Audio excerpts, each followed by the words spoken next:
brevity would be appreciated. And if you could begin by explaining your name and affiliation and focus on a question, that would be helpful. And if you have more than one question, that's very much welcomed. But perhaps if we could take it in turns. So if you've asked one question, let's pass the mic to someone else, and we can always come back to you, just so that we give everyone a chance to get as many questions in from as many people as possible. If you want to follow the proceedings in a language other than what we are talking today, there is translation available. Hopefully everyone has a headset. If you don't, you can get them just outside this room. There's a table there with about 200 headsets, so I'm sure we've got more than enough headsets for everyone. I think most of us will be speaking in English. Some of us will be speaking in Arabic up here, and we do have translation from English to Arabic and Arabic to English.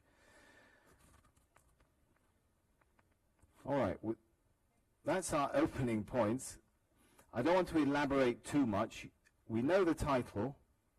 It's a very interesting one, and I'll say only this, that what we'll primarily be looking at in this session is the question of what do we do with information that we're calling consequences, basically information that we've gathered, you might say, by accident or unintentionally when conducting genomic research. If we weren't looking for it, but something important comes up, particularly when it's related maybe to an issue, a disease, a problem, a health matter that we can't even treat. So what do you do with that information? That's sort of the big, one of the big questions, at least, of this panel discussion that we're going to be discussing. So without further ado, I'm going to shut up now, and I'm sure Dr. Muhammad Ghali is going to speak and elaborate further, so let's welcome him. Thank you very much, Sami, and I'm very happy to speak in Wish again for the third consecutive year now. I will start with giving information.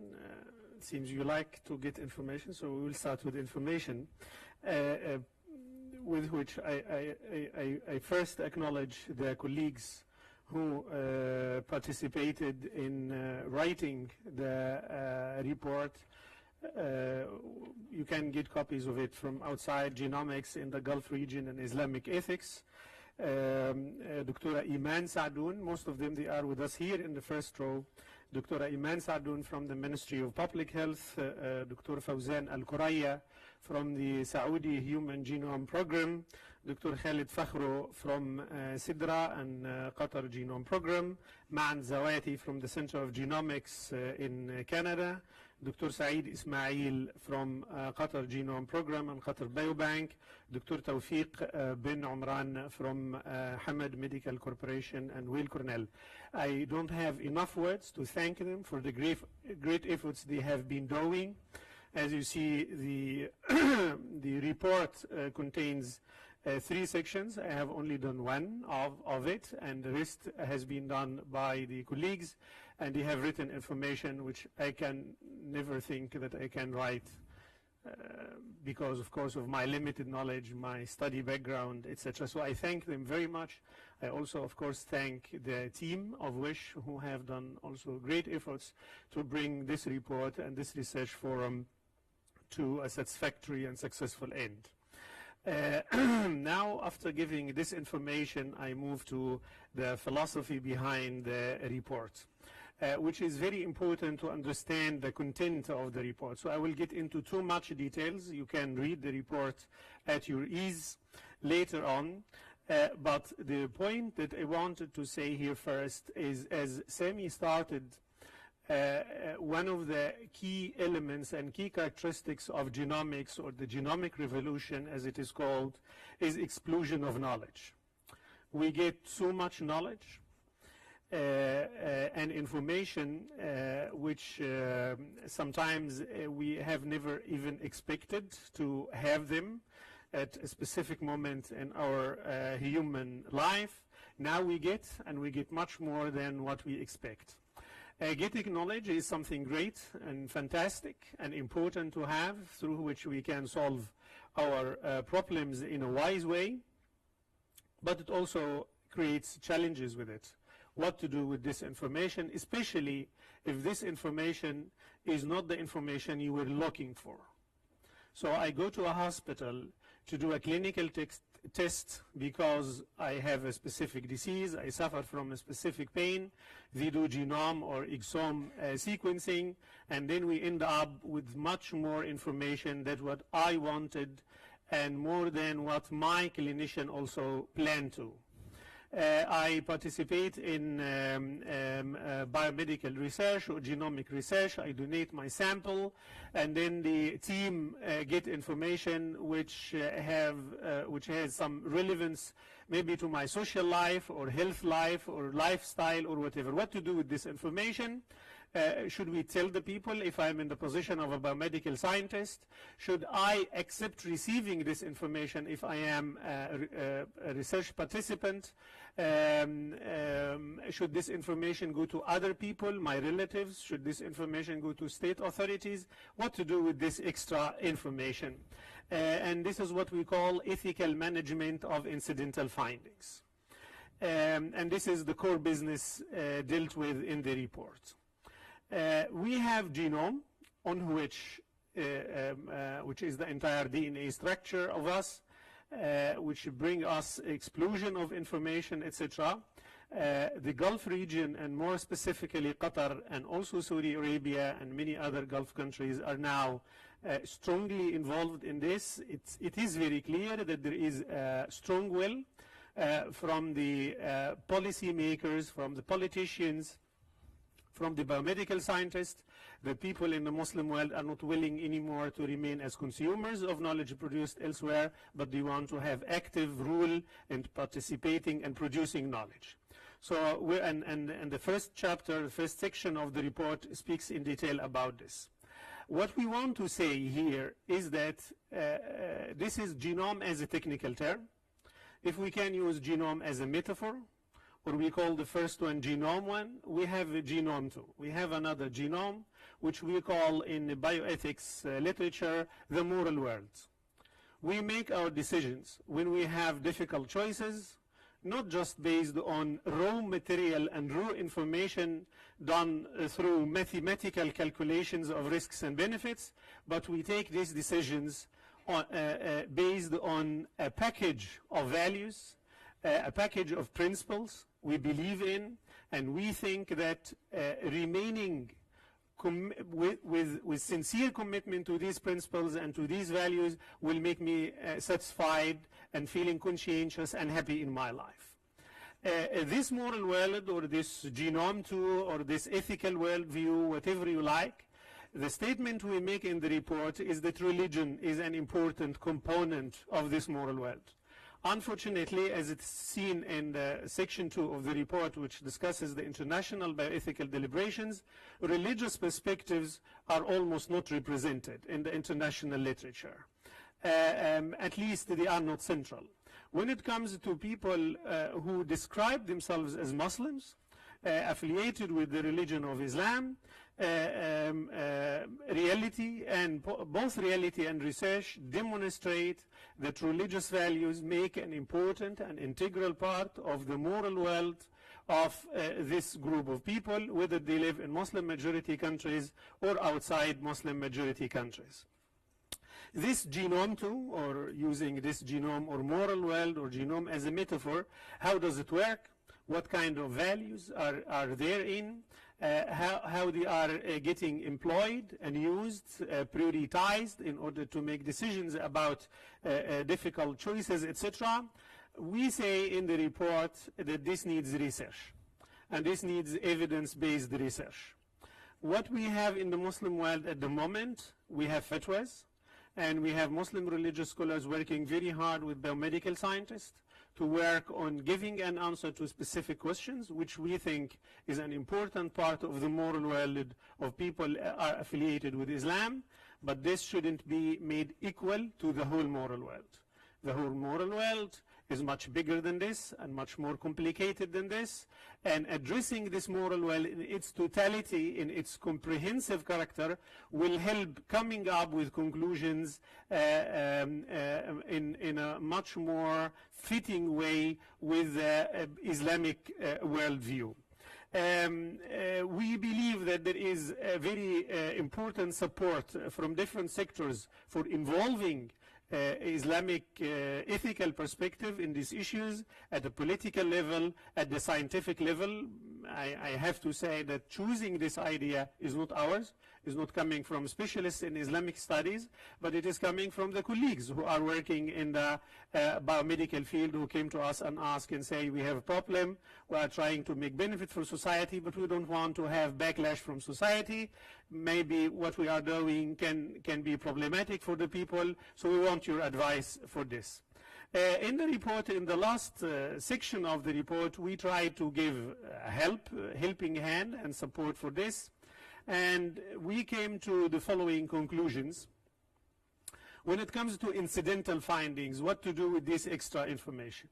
We said that there are two extremes when we speak about the ethical scale. There are two extremes that can be identified with a certain degree of simplicity. Things which are obligatory from an Islamic ethical perspective that must be done. For instance, when people go to a biobank to do research, to participate in research or to do clinical tests, it must be declared that, and it must be disclosed, that this type of research or this type of clinical test may or highly possible will reveal incidental findings. This is not a traditional type of research or traditional type of test. It is different, and this type of information which is extra can reveal. Without revealing and disclosing this type of information, we cannot speak about informed consent. We cannot speak about commitment to key values in the Islamic tradition like honesty, transparency, etc. Some also other information must be revealed. Information which can lead to life-saving intervention also must be revealed. If there is information that this person is susceptible to specific cardiac diseases, cardiac problems, etc., and we have the means and the channels in the country we are working on that this person can go to a hospital, he can get the medical treatment, then we have to reveal, because also saving life is one of the key ethical values in this. There are issues which we concluded that shouldn't be disclosed and shouldn't be revealed. One of them, which is a very specific issue here for the region, for the Islamic tradition in general, for the culture of this region, is about incidental findings related to paternity. Our conclusion, we have written in details the rationale behind the conclusion that this type of results shouldn't be revealed. Paternity in the Islamic tradition is not exclusively biological. Paternity in the Islamic tradition has a social component consisting of a valid marital contract between the two biological parents. So it's not something purely biological, it's not something purely physical, it is something much bigger in scope and wider in scope than this. We explained this. We think that it is not the role of the physician, it is not the role of the medical scientist to be involved in this and to give a say about who is the parent of who is the child of who and who is not. We can add to this also many other issues, like giving information to people which have no clinical relevance will only lead to more anxiety to the person.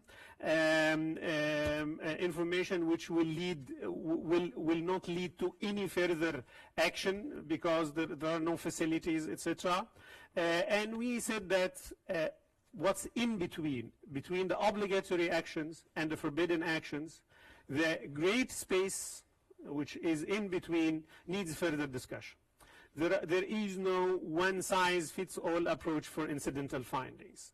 This differs from one institution to another, from one context to another, and from one person to another. And this again confirms what we started with about genome as a technical term and genome as a metaphor, the moral world. Also, when it comes to ethical management of incidental findings, we have personalized way of ethical management of incidental findings. What's ethical for one person is not necessarily ethical for another person. So this needs, we concluded, involvement of many people and many stakeholders. And we said we are ready to discuss this later on. The final thing I will mention before you cut me, having this division of the report that we have genomics as a biomedical scientific enterprise involving the geneticists and specialists in genomics, and then bioethical deliberations at the international level and Islam. This reflects a specific vision that we have in mind. When we speak about Islamic ethics, we are not speaking about something which is by default and by necessity different what people think that is ethical or unethical in other parts of the world. So when I was speaking this morning with some journalists, he says, yeah, when I say this is what Islamic ethics is, he said, but it's not different. It's not different what we think. I said, but it's not necessary to be the case. So Islamic ethics is not something for aliens. It's not something for strange and weird people. They are humans who use their also reasoning, their ethical and intellectual reasoning. They use their human mind, but they have a specific package of values which is rooted in their religion, which can make some conclusions different, not necessarily everything, but also can make the way you communicate knowledge to the public can also be different. So we see Islamic ethics or Islamic bioethical deliberations as part of the dialogue between scientists among each other, as a dialogue between bioethicists worldwide. We are part of the world, we are part of this planet. We listen to what people are saying, and we hope that they will be listening to what we are saying. It is a matter of cross-fertilization of ideas and thoughts. We hope that this report will be a good start for doing much more examples of what we are doing now. Thank you very much for your patience, Sami, specifically. Thank you very much. Thank you very much, Dr. Mohammed Ghali, for setting up the discussion now, which we're going to jump straight into. And as I said, in about 25 minutes, we'll open the floor up for questions from you. So feel free to start taking notes on what we're talking about, and we'll look forward to your participation. I want this to be a lively discussion, so we're looking forward very much to hearing from you and your questions and get the interaction going. Maybe starting with the point, the last point, which Dr. Mohammed Ghali mentioned there, which is the cross-fertilization and his interaction with someone who remarked on how some of the ethical recommendations or findings which the forum report came up with, to his astonishment, were not completely alien to what he would expect from his part of the world. So having come to the conclusion that we're not aliens, I want to continue on that theme with Professor Giuseppe and ask how similar or dissimilar are some of those findings which Dr. Ghali mentioned. Hopefully they'll switch it on in a second when I stop talking. There we go. But the things like, you know, if you come across something that is life-saving, that is a case in which we must reveal an incidental finding, or there must be sort of pre-research briefing in which participants know what they're getting into. Or that paternity findings should always, you know, be withheld, should not be revealed. How does that compare to some of, if we say in the West, the dominant ethical positions in the West? Is there a synergy there? Okay, it should be good to go. Yes. Thank you. Just it's depend of the point of view, because we have two different types of incidental findings. One is just involving ethical aspects like paternity, and non-paternity, of course, and other aspects concerning the to reveal new mutations, de novo mutations in a child, for example, and respect to the others, polymorphism of variants of which we have not sure which is the effect on the phenotype. Okay. In medicine, incidental findings are very common. For example, in radiology, you have a lot of experience in the radiology medicine? What about the significance of some specific on radiology imaging or CT scan, for example? And many people discuss about the role of this. This depends on the role of in genetics, what does mean this variant, what does mean this mutation.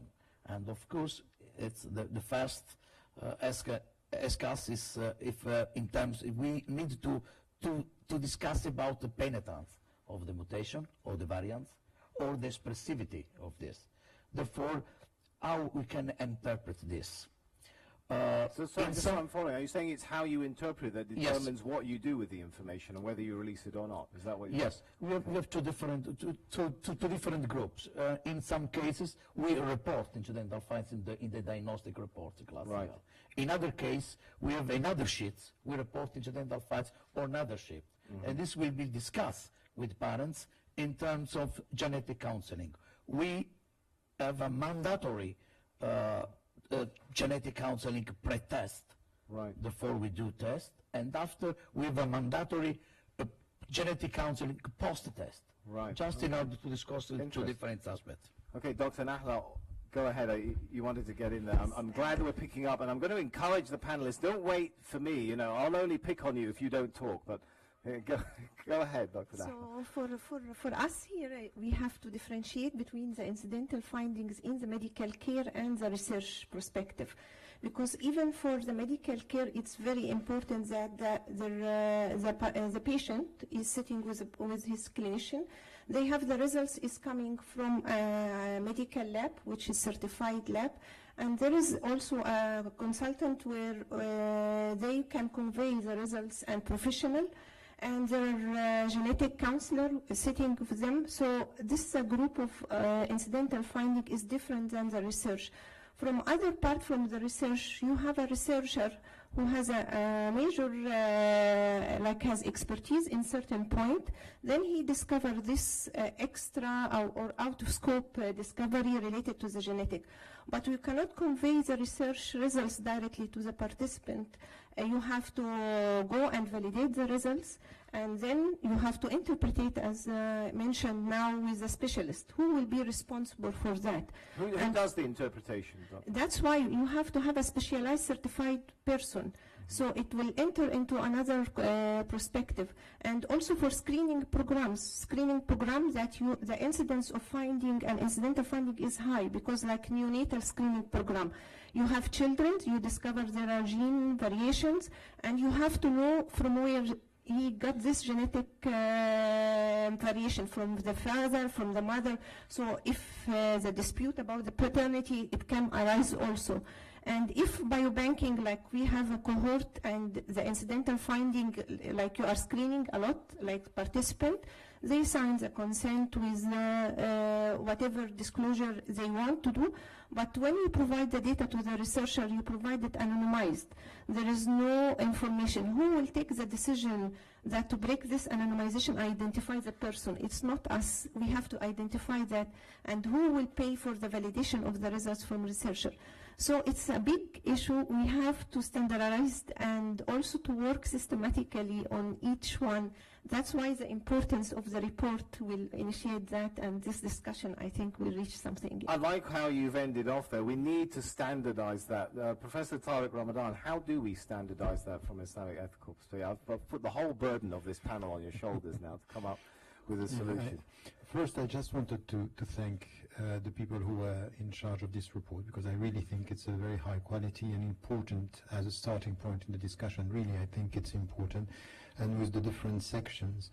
Now, I agree with you that this is different, but still, as a matter of principle, is what do we do with damage we are not expecting, and that could have an impact? So the principle is quite the same. Now, the implication when it comes to researchers and the way we are going to deal with it is going to be different. The problem is, and this is said also in the report, is that what we do not have is the expertise that is helping and knowing how we balance things, because at the end to say it's forbidden to do this and it's allowed or an obligation to do that, as it was said, the great majority of the cases are in between. and in between. And even to this, the problem for us is when we go as far into details, the problem for us is not only we have to deal with who is going to say what with what we know, but do we have to reassess the methodology we are working with when it comes to the principles and when it comes to the text. So that's very important. The details, which is the four levels of what you have in fact, the details at the lowest level is questioning the metaphysics of the whole thing. If not, we are just going to, structural things, standardize, and give us somebody who is going to say something about it, but the detailed answer could not be the right one if you are not getting the big picture of what we are talking about. Right, I'm going to give you an example. Okay. In Islam, in the way we deal with the legal frame, we are individuals and we are responsible. In our cultures, and especially when it comes to medicine, there is a silence, we don't say everything to the patient, and there is a problem with autonomy. We have a problem with autonomy. Now we are dealing with medicine here. Genomics is individualized treatment. So you have to take into account individualized meaning I have to come back to your autonomy. So sometimes the detailed scientific knowledge is questioning the cultural setting. And at the end you are saying the opposite, that we have to take into account the culture in order to be dealing with who is going to say something and how. So there is a tension here between autonomy. It's essential in the whole business because you are dealing with my individual case. So I have to know. You have to tell me. On the other side, there is a culture here, and we say in the name of the centrality or their understanding of marriage, for example, we have to be very cautious in Muslim majority countries in the Muslim culture. That's fine, but we also have a problem here. What if the culture is male-oriented to the point that if you know something that could save a woman, are we not going to stop talking because it's culturally not right? That's a problem. That's also questioning the culture. So we have tensions on both sides, I would say. So to give you a simple answer to a complex question is just to say we have to go very deep in this discussion. When you say we, is there a need for scholars of Islamic ethics, shall I say, to go deeper into understanding the whole implications of some of the As it is said in the research? report, we need scholars on both. We need scholars who know about the Islamic reference. The Sheikh is here. We need him. But he needs, and we need, people coming with the impact on such detailed knowledge on the whole question here to come and to tell us, because at the end, be careful. You have sciences questioning the cultural setting. You can't just say, we are controlling science because this is our culture. It's not going to work like that. It's not going to work. So it's a very complex issue where we have to come together. This is segueing beautifully. I'm loving how this panel discussion is going because we have, of course, with us here Dr. Mohammed Yassin. So I'm going to ask the question in English as well as in Arabic, which I'm going to ask him to perhaps shed some light on some of his thoughts on some of the guiding sort of principles in Islamic Sharia when dealing with incidental findings. الميزان الأخلاقي في الشريعة الإسلامية لمعرفة التعامل مع النتائج العرضية للاختبارات الجينية. لو تلقي الضوء على بعض هذه المفاهيم. Thank you very much for answering the question. Assalamu alaikum. Thank you very much. I ask those who have been thanked by my colleagues and for brevity. They have read the report. And I've seen people complaining that there is no moral framework for knowing how to deal with incidental findings and and also the genetic testing. And one of the authors of the report suggested that there are two extremes. There are two extremes. One of the autonomy of the patient or the subject of the sample, and the other one not to hurt others, not to bring harm to others. And I think that the moral framework, the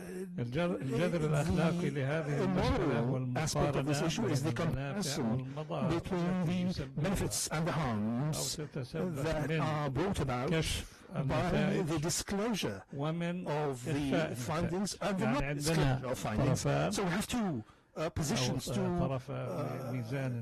in the same scale, the two sides of the scale, on one side of the scale, you put the benefits, the interests, and also the harms and the disadvantages of disclosure, and the other one, the non-disclosure, so of those incidental findings. And if we say one in favor, so we put on every side the benefits, and the disadvantages, the advantages and disadvantages, with the criteria that we'll be mentioning very shortly. So, and then we put the negative sign for the harms and the obviously interests and the benefits plus, and we see the net result to know whether this particular act is haram, prohibited, or permissible, or not. We can do that, the two sides of the balance. And who would put these criteria? The question, of course, the question should be, what are criteria do we need? This is important. We have two sides of the scale, the balance. One is the disclosure, and the other one is the non-disclosure. The benefits of the disclosure and the negative aspects of it, the disadvantages. The same thing will happen on the non-disclosure side. And then now we need to know what criteria that we should apply that for every side of the scale. And I've referred to consulted about 50 fiqh principle Sharia, Islamic Sharia principle, and I've concluded from those rules and about 15, could draw about 15 criteria from them. And every criterion has got its own sub-points that will be looked at for every side. I'll just give you an example. Don't laugh. I'm going to give you examples. Don't laugh. Don't worry. عندما سمعت 15 15 I got worried. And then the session will be over. Just looking into them. Right. The first criterion, you have to notice that looking at the benefits and the harms. And the first one is the existence or non-existence, whether if there is real an interest or benefit or not. So whether it exists or not, if there is no interest or benefit, and we have to check that. The criteria should be taken all together, that be assessing every side, and the second criterion, the significance of the benefit. Perhaps all of you must have heard about the three levels in Islamic Sharia, the necessities, the needs, and the desirables. And this is the important interest, the benefit has got certain criteria, many criteria. So the first criterion is the evidence and the expectation, whether the benefit is in existence, is happening, or something that can be expected to take place in the near, mid, or future. If it is expected, that's 100% guaranteed with certainty, then it is in existence, it's one of those. And if it's not 100%, there is less. It receives lower points in terms of assessment from the other benefit or the interest. And the same thing with any harm, which is a negative aspect. The expected harm will receive lower points, lower score, if you like, and then the other one, which is certain. The other one, and the benefits and the harms. So generally, there is a general interest affecting the people, the general, the community, the family, and there's also an individual one affecting one individual. And here emerges the fifth criterion, which is the arbitrariness in exercising the right. Sometimes it's quite the autonomous person, the autonomy that was mentioned, individual concern, it's arbitrary. It goes to things. If something does not affect you, why don't you allow us to repair a particular defect or deficiency affecting other individuals? So it needs to be repaired, needs to be addressed. So that is another criterion of the excessiveness in applying the particular principle, and the permanence or non-permanence, the durability, what's permanent and what's transitory, what is temporary, and this is a factor as well. And what is the harm that can be permanent to the harm that is temporary. And so on and so forth. There are about 15. These criteria can be actually revised or by specialists, especially in the field, and the Sharia people and other scientists as well, who have a stake in this, and they can increase or reduce, if you like, so that we have a final version for these. Could be actually the foundation for future laws. And just give me an example of applications, and I found that the application of these criteria, for instance, about the prohibited issues and about the obligatory things. For example, the forbidden acts, you see that this non-disclosure is prohibited about any incidental findings which there's any defect in stable lineage. The lineage is somewhat unknown, then we use the genetic testing, and it's prohibited to actually disclose any results which, I beg your pardon, which could cause and the discrimination between different groupings of humans. For example, the researchers find that the disclosure of this one and classifying people in terms of the genetic makeup, those who are distinguished and those that are outcast, for instance, or whatever, this is not allowed. It's prohibited to actually disclose incidental findings which could be used for exploited for any exploiters that people are going to exploit them, or and also cannot be prohibited to disclose these ones to the insurance and employment agencies. And incidental findings is prohibited to disclose incidental findings in the institutional bodies where there is corruption, official or not. And the incidental findings as well cannot prohibited to be disclosed to areas, to bodies or entities that could use these incidental findings to exert pressure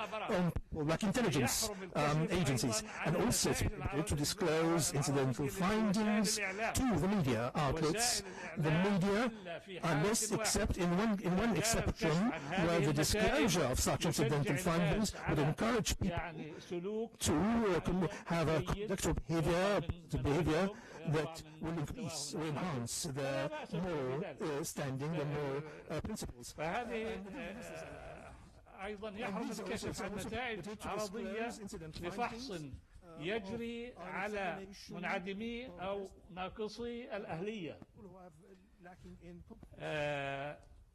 ناقصي الأهلية من الأطفال والمجانين إلا في حالة الخوف من مرض خطير أي نعم ومحدق ببعض أفراد أسرة الصغير مثلا أو المجنون.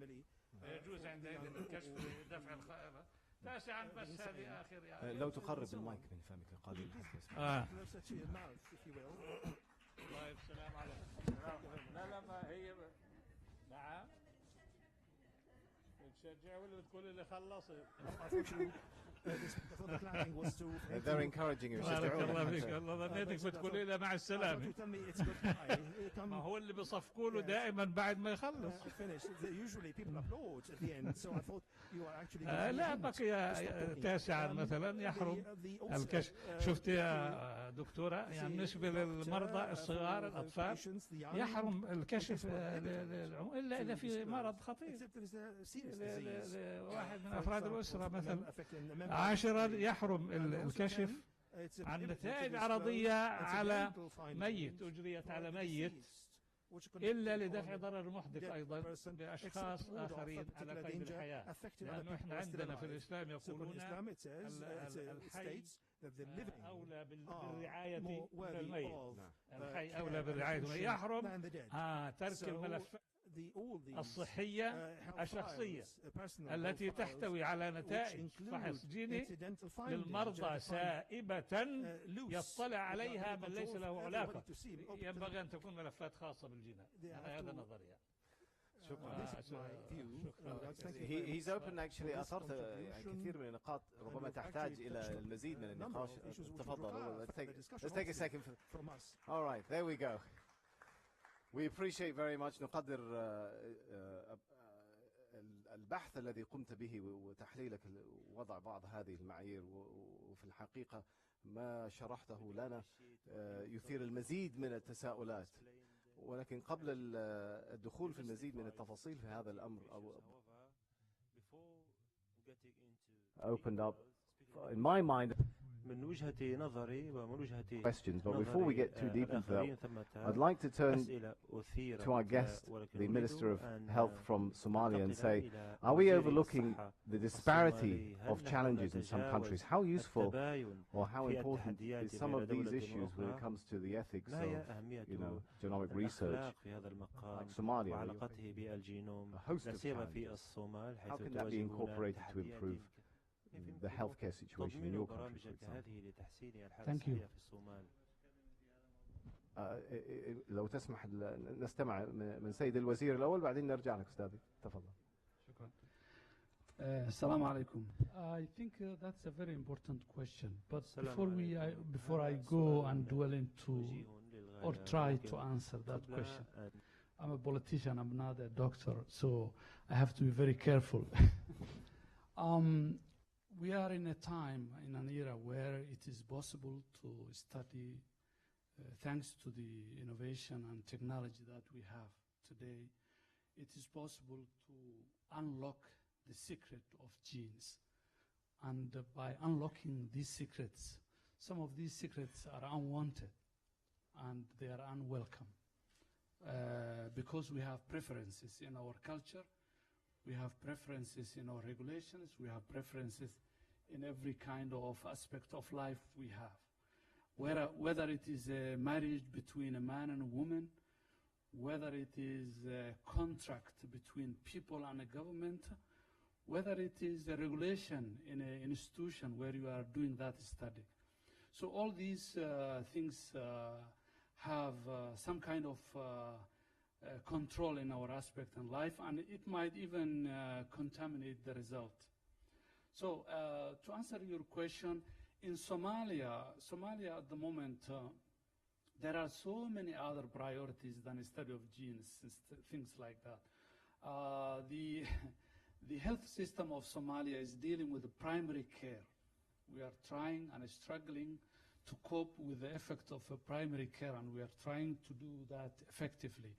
But having said that, the effect of gene study and the effect of the outcome of any genomics and the interaction with people and the ethics that comes with it and the preferences that we have also existed in Somalia. At the moment, how so? Give us an idea of how that's relevant to Somalia. Well, it's relevant because it is very easy nowadays to carry out some kind of a test, whether it's a paternal test or whether it is a simple test like HIV. The diseases that people think it should not be contained within a certain society. All these have an implication, and the role of the government and the regulation must be adhered. So these kind of things always have an impact in the society. So as earlier Dr. Mohammed said, I agree with him that what is permissible in an ethical way in one society is not a permissible in another society. So the variance, the degree of a variance exists, and we have to always rely on by producing the laws and regulations in the society, and that way we can easily be controlled or easily the government can have some kind of a control in that way. Okay, Giuseppe, Professor, would you like to comment on that? a question for you, because many people from Africa countries, like Burkina Faso or other, send DNA samples in Western countries. For example, in my lab, I receive many samples from Burkina Faso for BRCA1 and BRCA2 testing. When we report the results, okay, we indicate the variant which are known significance. Which is your expectative in this case? How do you perform this? How do you treat this case? It is very difficult. I understand what you're talking about, and it depends on the context of the society. If we take that information out of context, it is always risky, because the misuse of that information can have an implication of the lifestyle of that person, the patient. So the information that you discover and the right of the patient must be always taken into full consideration. If we sensitize the society or give a right orientation before we produce the result, then the use of that information can be accommodated positively. But if you don't have that kind of orientation ahead of time, and you produce the result and you release that information without the consent of the patient, that information can be misused, or the society can have a negative look at the information. So it depends on the context. Okay. I wonder, there was a few points, Professor Tariq, which Professor Mohammed Yassin raised there. He gave us beautifully some ideas for further thought in terms of criteria. But it comes back, Professor Tariq, to at the end of the day, we're talking about tarjih al-masalih al-mafasid, or how to balance up what are the positives, what are the pluses, and what are the minuses, what are the potential benefits, what are the potential harms. Is that the crux of the problem, Professor Tariq? Is it how we interpret that? It comes back to question how it's interpreted, who does the interpretation, and how much detailed knowledge they have really about the real benefit or potential harm from what is, after all, a scientific procedure. Get your thoughts on that. Yes, I think that what we just heard now from the description of the methodology is something which is part of the traditional way the Muslim scholars were dealing with the scriptural sources. It's even in the report, is the methodology, the levels, how do we get, and which are the rules and principles you are relying on. So we need this. This is a very important framework. Now what we need, and this is what is important, and it's coming here, is that now we have knowledge and incidental things that we know that are not as simple as not black and white. It's not black and white. It's not so clear where the harm and benefit lies. Really. Exactly. And more than that, it has to deal with, first, the objective. You cannot just rely on, we have our 5 objectives, we have our 5 ahkam taklifiyya, is the way we are defining the values, and we can go with this. It's very, very sensitive, because we are dealing now with the individuals, we are dealing with the culture, we are dealing with the knowledge, and at the end, which is a very important question, why are we doing this? What is the final goal of this? Is it to save people, or to, for example, because this could be also misused and abused. So we need to have a big picture about the very essence of medical knowledge. Why are we doing this? So there is a big ethical question, and we need the scholar, but the scholar needs the medical doctors, they need the researcher to be able to get the very not only the detailed knowledge, but the whole picture, and this is why we have to work together. And you started with a question which is important in this is why we not only have to deal within the Muslim theoretical framework, we have to take the knowledge from everywhere, because we are not at the forefront. So we have, the questions that you have are questions that we have. So there are some of the answers given by Sheikh.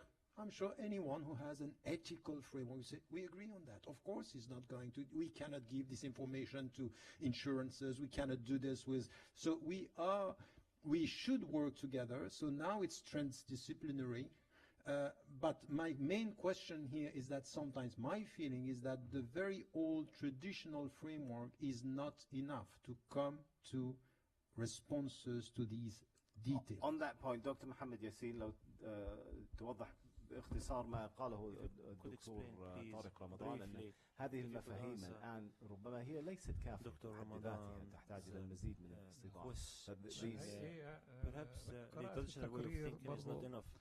بعض التشريعات التي نقلها الإخوة الكرام عن الأوروبي وغير الأوروبي والتايواني والإسباني وربما وغير ذلك، ويعني ما وجدت في خلاف مع النظرة الإسلامية إلا قليل جدا في التشريع الإسباني مثلا.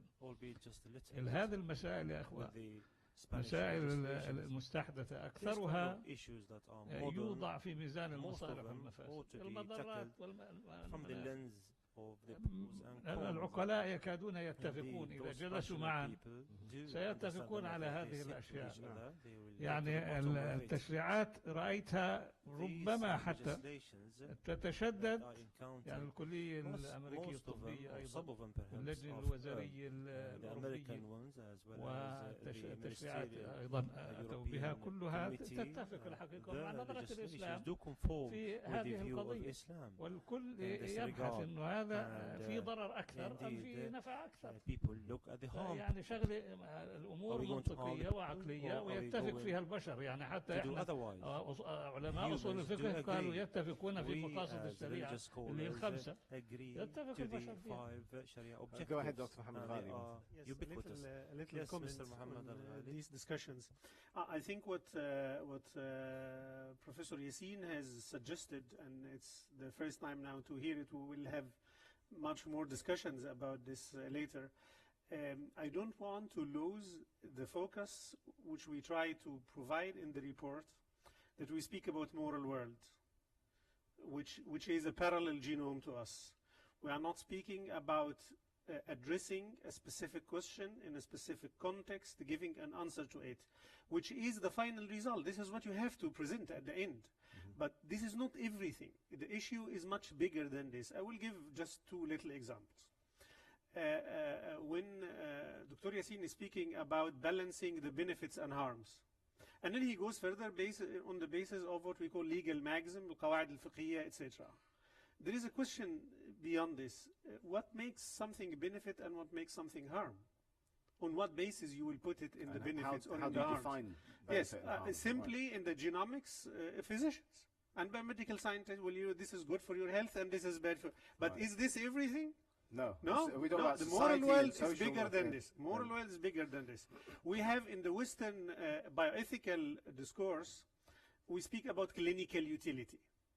This is the norm. There is clinical utility, then you reveal the results. There is no, you don't reveal the results.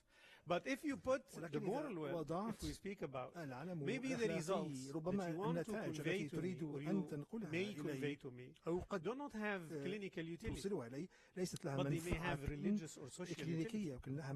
Maybe when you tell me that I will have this disease after whatever years, etc., I will think about writing my will. And writing the will in the Islamic tradition is one of the important ethical principles, for instance. It has nothing to do with clinical utility. Maybe I will give more time to my children, which I was not doing this before. There are issues which are bigger in the scale of benefits and harms than the one-sided approach of looking at it from a medical angle. The other example, and I will try when he spoke about revealing the incidental results to secret intelligence. This is governed by specific worldview. Secret intelligence is working against the people. So that's why I don't reveal the results to them. This is not the case everywhere. In other contexts, these are the best, the first authorities to which this should be revealed because they are working for the country. So before speaking, it's getting increasingly difficult in the post-Trump world. I understand. It's time. I'll just go with that.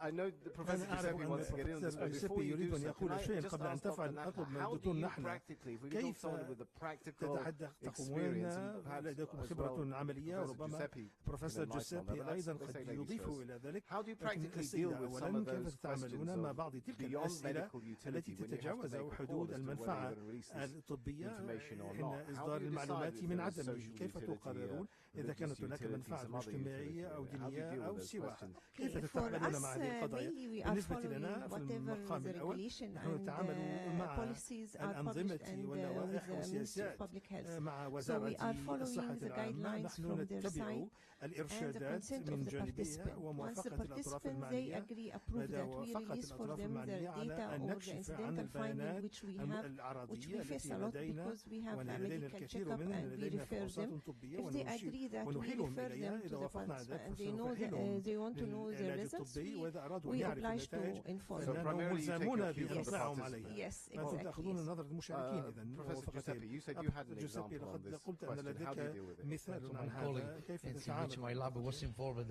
last أنا year, 2 مختبري years ago, كان this, في قضية during حالة من neonatal الحالات screening for metabolic أثناء disease الفحص using NGS. للأطفال You حول look at الأمراض many different الأيضية disease. نحن What ننظر happened الأنظمة that وغير ذلك والذي حدث we met أننا a case, a newborn, حاولنا which is طفل no وليد paternity and no maternity, بدون because this is a ليس له أب result أو of أم لأن an error النتائج in embryo transfer during كان خطأ في during النقل في artificial, الإسعاف transfer of the embryo. أثناء نقل And, الجنين but in the informed consent, ولكن في إطار parents الموافقة selected المستمرة فإن one الآباء option of our lab in which you خياراً have في مختبرنا would you know what هل about تريد أن a sample تعرفوا non-paternity or other عينة incidental findings? They أو pushed yes. النتائج العرضية أو Therefore, we الأبوة asked قالوا نعم. to the ثم National طلبنا Ethical Committee if you اللجنة need to inform or الأخلاقية not إذا about كنتم this. بحاجة They suggested, للعلم please, عن you هذه need to فقالوا نعم inform أنتم because بحاجة they signed لإعلامنا this information. لأن Now هذه it's معلومات in the لابد أن court. تكون لديكم. It's very complicated. وهذا أمر We started معقد. with the negative at the start, بدأنا but now it's a بنتيجة very big سلبية problem والآن for the أصبحت family, لدينا for مشكلة people, كبيرة for lawyers, للعائلة، for للناس many- للمحامين وللكل. All right, I think it's time now to أعتقد open الوقت up قد the حان floor لنفتح for questions and المجال answers. للأسئلة Let's see, والأجوبة okay, we've got من a الحضور. bunch of questions this side, and we've got one from that side. They say start هنا from the سؤال. right, don't they? Let's نبدأ follow some من Islamic ethical اليمين Gulf, shall we say, traditions. There's a بالمبدأ lady in the front row. الإسلامي Can we give her the الأخلاقي mic, في please? الخليج And كما then يقولون. I've got some here as well, so after هنا that I أيضا might بعض take a few الأسئلة from here, وبعد then أن we'll نأخذ come بعض back to الأسئلة you. Go سوف ahead. نعود إلى المتحدثين. شكرا لكم على هذه الجلسة الرائعة التي إيمان سعدون من وزارة الصحة العامة. وظيفتنا في وزارة الصحة وأن نطور السياسات والأنظمة واللوائح بشأن الأنشطة البحثية في قطر. ووددت أن أقول لدي ملاحظات تتعلق بالأبوة أو القضية نتائج العرضية. إنما لا يتعلق الأمر بالأبحاث في حد ذاتها فإن الأنظمة الأخيرة أنه لا يمكن له إعادة للنتائج العرضية المتعلقة بالأبوة أو الأصل العرقي. هذا يفتح الباب واسعا أمام أمور كثيرة لا نريد أن نتعامل معها في الوقت الحالي. من ناحية أخرى حينما يتعلق الأمر بقضية الاستقلال الذاتي وكيف تتعلق بثقافتنا في إطار وفقا للأنظمة المعمول بها ليس هناك بحث يمكن إجراءه ما لم يتم مراجعته من قبل لجنة معتمدة ولا بد أن يوقع المشارك على استمارة أو على بيان بالموافقة عن علم. وهذه البيانات المذكورة في ذلك تتحدث عن حرية الذاتية واحترام الشخص وهو أيضا موازنة بين ما المفيد والضار له وما هي القيود وما هي الاحتمالات والإمكانات البحثية. وهذا هي المعلومات مع من يتم إعلانها ومن هو المستخدم النهائي وبالنسبة ما الذي يحدث لتلك المعلومات هل هي مشفرة هل ستطرح الناحية الاجتماعية المجال الاجتماعي. كل هذه العناصر لابد من توضيحها في استمارة الموافقة كي نعطي المريض الثقة ونتيح له الخيار لما إذا كان يريد المشاركة في البحث أم لا. النقطة الأخيرة التي أود أن أضيفها أخيرا حينما يقوم الباحثون ببحث Qatar Biobank ما right now, مثل قطر or بايو Qatar بانك Genome, البنك doing الحيوي أو قطر الجينوم population-based genomic sequencing. عملية So التسلسل the الجيني chance of للسكان looking أن into فرصة paternity واحتمال or النظور sanguinity إلى or ethnic الأبوة أو completely النسب أو كل هذه maybe الأمور 0.1%.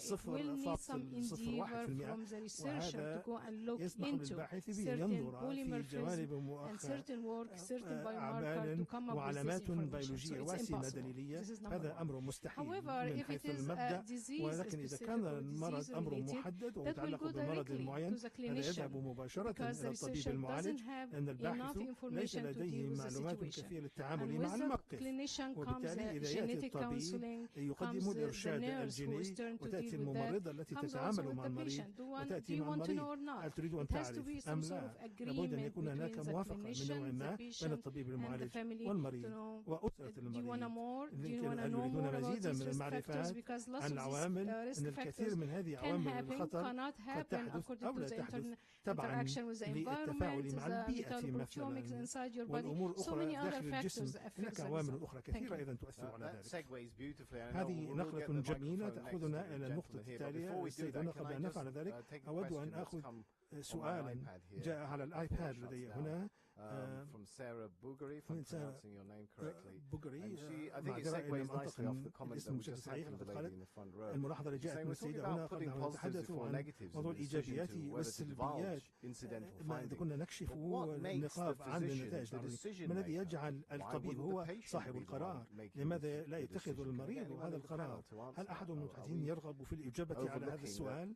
هل the نحن importance of the role? أغفلنا أهمية دور المريض؟ نعم. الحقيقة أنه بالنسبة للنسب، السؤال عن النسب يعني نفي الأبوة لا، السؤال لماذا الدكتور هو الذي يقوم بأخذ القرار؟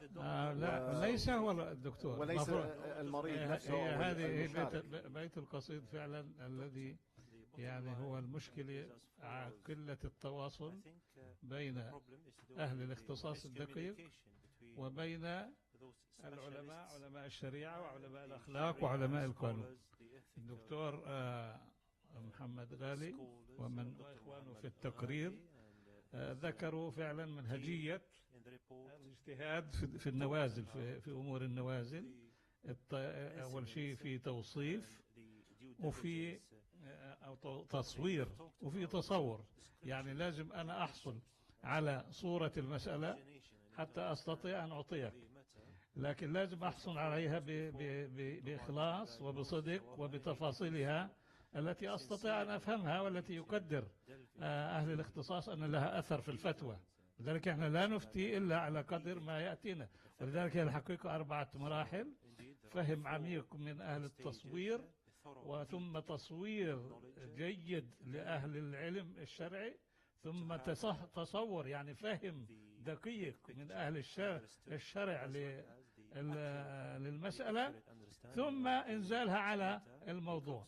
فبالنسبة يا أختي، بالنسبة للأطباء يجب أن يكون هذا في تشريع، ويجب أن يوضع التشريع من قبل لجنة خبراء أو هيئة عليا أو مفوضية عليا تقترح هذه التشريعات وتعرض على البرلمان ثم يقرها البرلمان. تشريعات مبنية على هذه المعايير، وليس أطباءهم الذين يقومون بذلك ولا علماء البيولوجيا. Go ahead, Dr. Tariq wants to weigh in. Because the question is a very important one, and it has to do with the role of the doctor, the rights of the patient, and the culture around. Because we really have to come with something which is clear here, is the doctor, the medical doctor, has duties. He has to deliver, and he has knowledge, and with this knowledge he has duties. The first, and this is why what you are saying about what is done in Qatar, it's very important. It's everywhere that you have to sign, and you have to sign before. This is what I want to know, and if you have these knowledge, you can to bring it to me. So this is something which is essential. The first to decide should be the patient, and what we are talking about with the scholars, what they are bringing here is what are the limits and how we are setting the rules. But there is something which is very important in it at all levels, that we cannot diminish the role of the culture. For example, in the relationship with the knowledge that you have with the patient and the family around, Who is deciding? Who at the end, when you have, for example, have so many medical, Muslim doctors in Arab countries say, the family is telling me, don't tell him. Don't tell him the truth. Even with a cancer, don't speak in my own family. Somebody died not knowing what he had. Is this normal? When you come to the details, with these details, with the genomics, how are we going to deal with this? So it's questioning our culture. So at the end, the patient should know, but we have to deal with different tensions here. Has to do with the duty of the doctor and the legal framework coming with the knowledge of the scholars, which is very important. And there is one thing that I wanted to add. With all this knowledge, we have to be very cautious. The temptation within Islam could be to go as far as some situations we have, for example, in the United States, everything is legalized.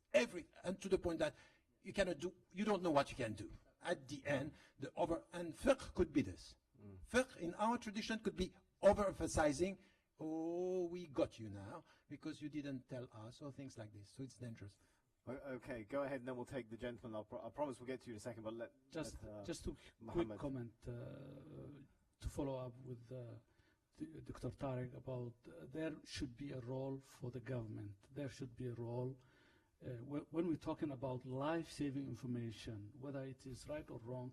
And I agree with you, in our culture, in Islamic culture, sometimes the patient doesn't know what they died from because of the pressure from the family. They don't want to reveal this to the neighborhood or to the community. They don't want anybody else to know. It should be the family's secret, something like that. The only way to prevent that kind of thing, abuse, family abuse, is to have a role in the government and the regulation be enforced. That's the quick comment I wanted to say. All right, we've got the gentleman up there who I promised. Go ahead, Thank sir. you very much. My name is Adnan Haider. I'm Professor of Global Health and Director of Global Bioethics at Johns Hopkins University. First, congratulations on a lovely report. But I'd like to challenge the panel because two things are worrying me in the report. First, the continuous movement in and out between research and clinical activity. And I very much agree with the only lady on the panel that this is of fundamental concern because, after all, ethical principles ought to vary between research or clinical work. And in fact, you have 4 case studies, one of which is research clearly, one of which is clinical clearly, and 2 are in the gray zone. So I want to reflect a little bit more on how do you see the differences there. And my second question is my concern around ethical relativism, which is creeping up in this notion of society and culture. After all, we are looking for some universal ethical principles here in order to address the same things in the same way in relatively similar moral dilemmas. And if we continuously say that my society is different from yours, therefore I can do something differently, what Dr. Ramadan, you pointed out is that those societies cannot be challenged then on things that we may consider unfair or immoral from a whole moral perspective. So I'd like to hear more thoughts on that. Thank you. Okay, who would like to have a stab at the first point? Dr. Mohammed. Thank you very much. Thank you. About the difference between research and clinical, we had intensive discussions when we were writing the report, how detailed should we go in differentiating between this. We thought at this level, being the first study, to the best of our knowledge, this is the first time to discuss this issue within a Muslim tradition context. So we didn't want to get into details about this, but I think we mentioned in some cases clear differences. For instance, to put inclusion criteria and exclusion criteria. To say that if there is life-saving information, I will tell you. And someone say, no, I don't want to know. We say this is an inclusion criteria, so don't include the person in the research. But this is in research. In clinical setting, you can hardly do this. So sometimes there are clear differences. Maybe in follow-up studies we can get into more details about this. About the ethical relativism, I'm a bit surprised that this is the impression coming from the report, because this can be concerning for us at least. We speak about ethical pluralism. This can be the case, and as humans, we know from the genome we share about 99%, so we can say about shared values also in the parallel genome or the genome as metaphor. But this doesn't mean that we are all identical or we can come to identical rules. And this was the question about standardizing. Standardizing has the danger of coming into ethical relativism. We have one standard for everybody, and this is the best practice. And if you don't do it, you get outside the group of the best practice, you lose your brand, whatever. So no one size When it fits comes all. to ethics, this is problematic. When it comes to ethics, we say that there are things which are different in Islamic ethics, but our main concern was to say that don't overemphasize this. Right. Because Muslims are also humans at the end. Okay. All right, please, Dr. Yeah, Ahmed. because I want to clarify that standardizing is really for the research outcome and also is not from the ethical point of view. So, no. Then we have one for yeah. everybody, and this is what everybody should do. No. This has a risk. No, This has but we specific have risk. to be clear that we need to standardize between the research, the definition between the research outcome and also the incidental findings from the clinical care. The importance which I see from the report is very important, that it's open the dialogue between the scientists and also the research community and the Islamic scholars and ethicists to start to work together to set a guideline which is covering the ethical and cultural variation which we have here in Qatar and GCC. So this is the first time I think we sit together and we discuss the same point from different perspectives. Okay. It's just a quick reaction on this, because I Briefly, think it's Dr. Tariq, 'cause we got more it's a critical question, this one. Are we talking about universal values that we all share? Or are we accepting the fact that we might agree on values, but we also have different roots and different understanding at least 3 levels? They are values on which we agree, and this is something that we have in the report, and we have it in our applied ethics.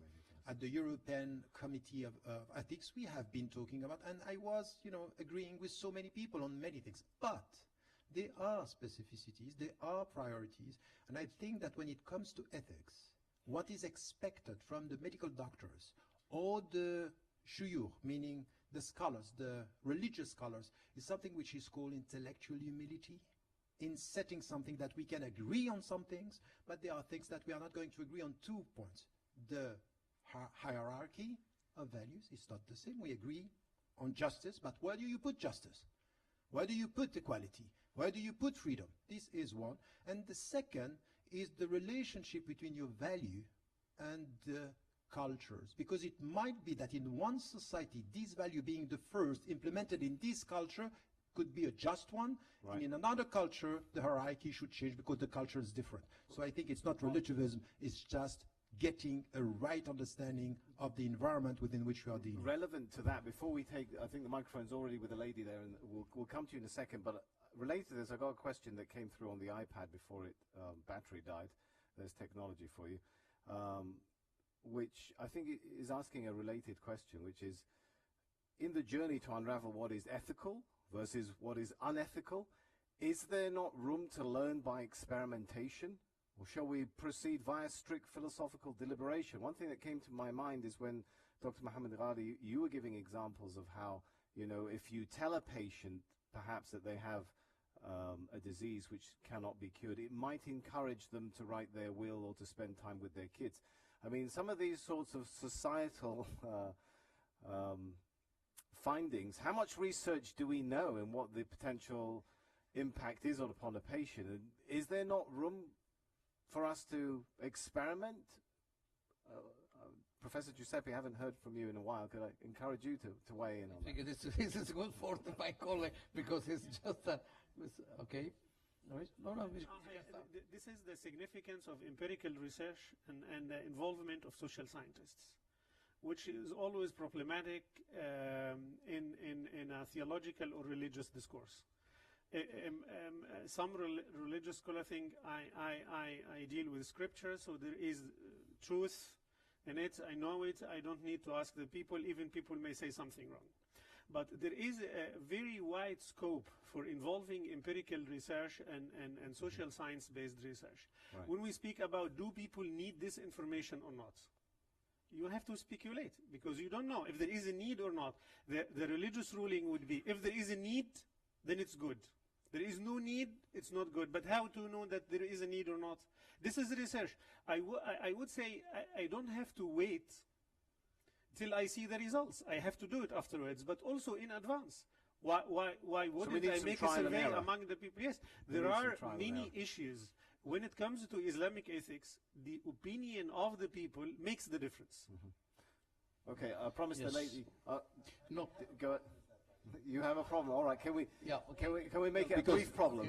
No, I have a problem with this because I agree experimentation is important, but we have a first metaphysical and philosophical question that is coming. Why do you want to experiment? That's an essential one, because the problem that we have with utilitarianist morality or ethics is we do it and we'll see. No, sometimes we don't do it. All right. So I live in a country in the UK where go for it and then we'll see. No, I don't want to go for it. I need to question why. So the intention of knowledge is as important as the way you deal with knowledge. All right, Professor Giuseppe, do you have a brief just to problem with that too? Yes, just a very short question. This is the reason because we decided to split the genetic counseling in two phases.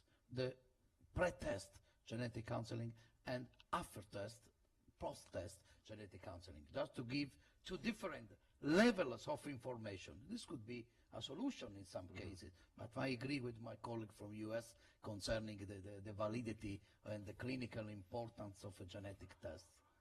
All right. Okay, Finally, thank you please very go much. ahead. Assalamu alaikum, bismillah. So I'm Farah Zahir. I am an assistant professor here at Hamad bin Khalifa University, newly in Doha.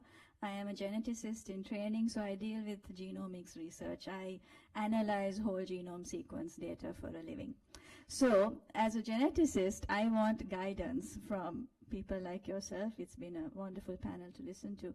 And I had a comment to Professor Ghali on some of the incidental findings and how you instruct or guide us on how we disseminate those results. But it also leads into what Professor Ramadan was saying. So you mentioned in these points, in one point you said if there's actionable findings, clinically actionable, we need to disclose them. It should be disclosed. But if there are findings that are non-actionable for paternity, for example, that should not be disclosed. Now, what about something like breast cancer?